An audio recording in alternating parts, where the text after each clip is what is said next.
అభిమానం పేరిట అసభ్యత ముదురుతోంది. ముఖ్యంగా హీరోయిన్లపై ఇది అనుచితంగా మారుతోంది.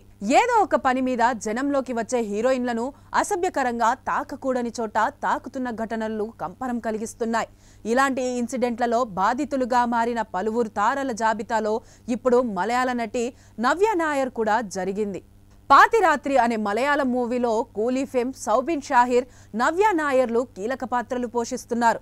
రిలీజ్ డేట్ కూడా ప్రకటించడంతో వీరిద్దరూ ప్రమోషన్ కార్యక్రమాల్లో పాల్గొన్నారు. అదే క్రమంలో కోజికోడ్లోని హైలైట్ మాల్లో సినిమా ప్రమోషన్ ఈవెంట్ నిర్వహించారు. ఈవెంట్ తర్వాత సినిమా తారాగణం వేదిక నుంచి బయటకు వెళుతుండగా ఊహించని ఘటన జరిగింది. జనంలో ఉన్న ఓ వ్యక్తి నటి నవ్య నాయర్ను ఉద్దేశపూర్వకంగా ఉన్నట్టుండి వెనక నుండి తడిమాడు.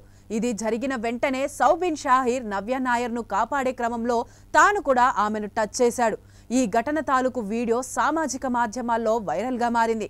దీనిపై నెటిజన్లు రకరకాలుగా స్పందించడం ప్రారంభించాడు. తొలుత తనను తాకిన వ్యక్తి వైపు నవ్య నాయర్ ఉరిమి చూడడం కూడా వీడియోలో కనిపించింది. ఈ వీడియో చూసిన నెటిజన్లలో అనేక మంది నటికి మద్దతుగా కామెంట్స్ చేశారు. అయితే కొందరు మాత్రం ద్వేషపూరిత వ్యాఖ్యలు చేశారు.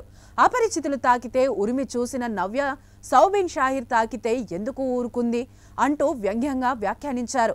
అయితే దీనిపై చాలా మంది అభిమానులు సౌబిన్ను సమర్థించడానికి ముందుకొచ్చారు.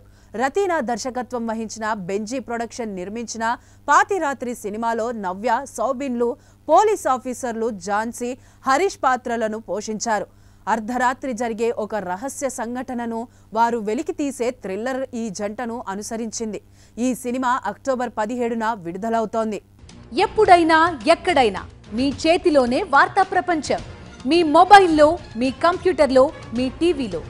సాక్షి టీవీ డిజిటల్ ప్రసారాల కోసం లాగిన్ అవ్వండి www.youtube.com/సాక్షి టీవీ. సబ్స్క్రైబ్ సాక్షి టీవీ యూట్యూబ్ ఛానల్.